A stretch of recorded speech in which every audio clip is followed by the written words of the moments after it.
I'm sure, everyone listening to this video has friends, but the average male friendship from a lifestyle design perspective, from a lifestyle optimization perspective, is horrible.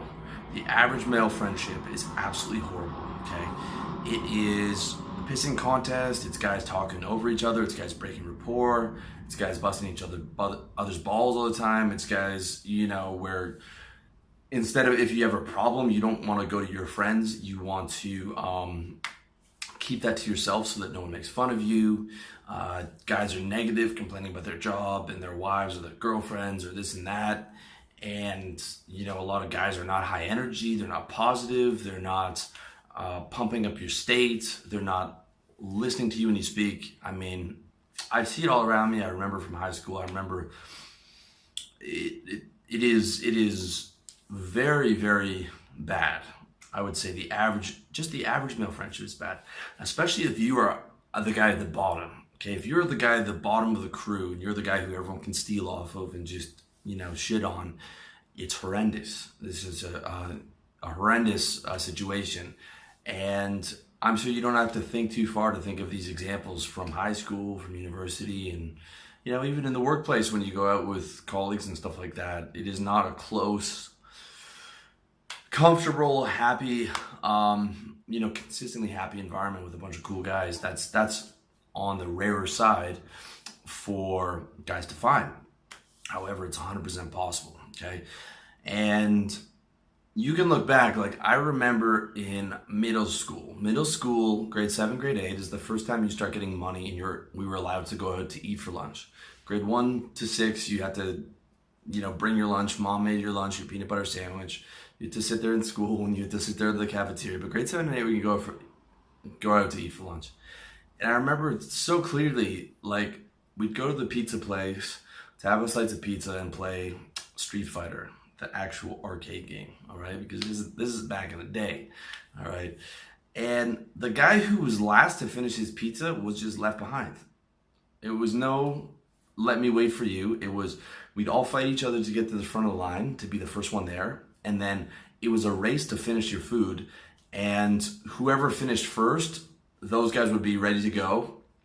And the guy who was still the slowest, who got there last, who was still eating his pizza and who couldn't eat it quickly enough, it wasn't just like, let me wait for you guys. It was just like, okay, we're going, and the guy has to trail after everyone else with his greasy pizza dripping all over the paper plate, and he's walking down the side of the street trying to eat, all awkward and shit. It was like it's just savages. It's like the law of the jungle, no manners, complete savages. That's how it was when you're younger. And I mean, things get better as you got older, but even then, like if you can take that male friendship all the way to the end, go to any proper barbershop, okay? I'm talking about not a fucking hair salon. I'm talking about a fucking old school barbershop where it's either Italian guys or Greek guys, and they're in their fucking 70s, and they always got a joke, and they've got the Pro Wrestler cream to give you a proper shave,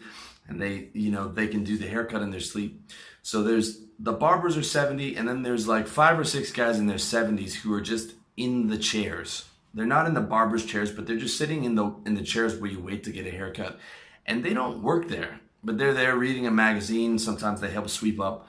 They're just there for the conversation. And they've been going there for 40 years. And now they're retired and they're sitting there and they chit chat with the barbers. And listen to those guys talk. None of them are listening to each other. They're all talking at each other. And they all talk about, oh, this politician, he doesn't know what he's doing.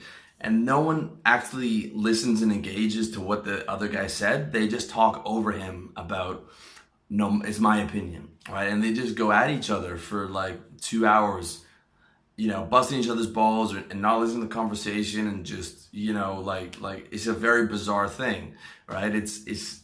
But they want to be there. They want to be there, not getting listened to and fighting for, their point in politics, and they'll argue with each other for 45 minutes or whatever. And, that's the typical male friendship from start to finish. Okay. Now, compare that to female friendships where women are so much nicer to each other. Like a girl can break up with their boyfriend and immediately go cry on all her friends' shoulders and have everyone takes care of her. Like, you know, with the average guy friendship, they can't do that whatsoever. Which is why, you know, when I tell you in my video how to get over a breakup, guys actually take breakups much more than women, because women have an entire social circle of girls that they can lean on, plus their family, you know, plus acquaintances, whoever is going to take care of her and tell her it's going to be okay. Whereas guys have nobody. And in fact, if for the average guy, if he comes around and he's actually trying to be real about like how he's fucked up over a girl, his friends are gonna make fun of him, call him a pussy and call him a fag, and tell him to, you know, like lift up his skirt, right? And like the kind of stuff that is not only not gonna help the guy, but like gonna put him in an even worse position, because he's already fucked up. So it's very important, like if you want to have a high quality of life, you gotta have high quality women in your life, and you gotta have high quality guys in your life. You want to have good friends, okay?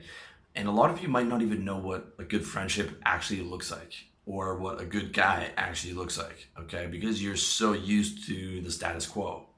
So I'm going to give you 7 points of what to look for if you're looking to make a new cool guy friend who's like a legit solid guy. So number 1, he's a winner, okay? That's the first thing. He has his shit together, okay?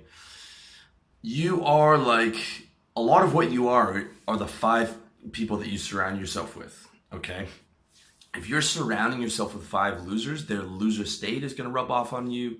Their ideas, their mentality, their view on life. It's like every guy who's a winner is going to have winners for friends. It only makes sense. So you want to hang out with guys who are already cool, already have their shit together, and already winning, because you are trying to, hopefully you're trying to win at life, and you're trying to do well, and you're trying to be successful, and you're trying to have all the good things. And obviously you want to surround yourself with people who are like-minded. Okay, so number 2 is he's positive, okay? Positivity is like the most important quality. And if you look at any true alpha male or any true like legit guy, he's positive. You won't see him in a bad mood, because he won't show that to you. All right. I don't go out if I'm in a bad mood, or if I am in a bad mood and I promise someone I would go out, then I'm gonna pump myself up into state before I get out there, to the point where you're not gonna see me walk into the bar without a smile on my face. Okay, because that is part of being a winner, and it's part of what you're supposed to give to the social interaction. The guy who's negative and bringing you down is like poison, okay? And you don't want to be around the guy whatsoever. Now, the guy doesn't have to be super positive, okay? Like, this is my business. I don't expect guys to be as positive as I am. He just doesn't have to be negative. He just can't be taking away from the interaction. It's okay if he's not a super high energy guy, but as long as he's not being negative and taking away from it, then it's all good. All right, so that's number 2. Number 3 is good energy, okay? In my book, How to Sell, I talk a lot about being in rapport. Knowing how to vibe, knowing how to keep rapport, knowing how to, vibe to what the other guy's saying. Like, oh yeah, cool, man. Like, how's that going? Really? Good for you, man. Good for you. Or the guy will ask you, a question, you respond with what he's saying. Like, you're in tune with the vibe, you give him the rapport back. And this is one area where every single high-level salesman that I worked with, including myself, does this naturally. This is every single high social status guy does this. I mean, even super high-level guys, like, I went down kind of a wormhole, and I've been listening to like these wrestling podcasts, like Steve Austin and Chris Jericho and Ric Flair, and every single one of those guys, they're just rapport back to each other. Like, every single thing that the guy says is hardcore rapport back to each other. Yeah, I remember that. That was a great time. And you were doing great in that era, weren't you? You had all those wins and stuff. And then they it's like that you're giving back to the guy, right? He's putting something out there. You give it to him. You don't disagree. You agree. You amplify. You give back. All right. That will make everyone like you. That alone, that and being a winner, being a high value guy, being humble, and staying in rapport and having that good energy will make nearly every person that sits down with you want to hang out with you again. All right. And it's very important to find friends who have that same good energy. Number 4, integrity. So he's not a scumbag. If a guy ever tells you a story about he's laughing about how he fucked someone over, do not ever trust that guy or be friends with him. Okay? Even just one time. Even one time he just tells you about something like that. Like I worked in guys in sales with a lot of guys who were sociopaths, and you would see them laughing about what they did to a client or whatever. And I would be friendly with the guys at work to get through the day, but I would know to never ever trust that motherfucker, right? Because if he can do that to one person, he's gonna do that to you at some point, guaranteed. Because that's just the type of guy he is. He'll try and fuck your girlfriend, or he'll hit you up for money, or a scumbag does scumbag stuff. That's period. So look out for that. Avoid those guys like the plague. Number 5, he's accountable. All right? A man is accountable. He says he's going to be there at a certain time. He responds to your text messages within a certain time frame.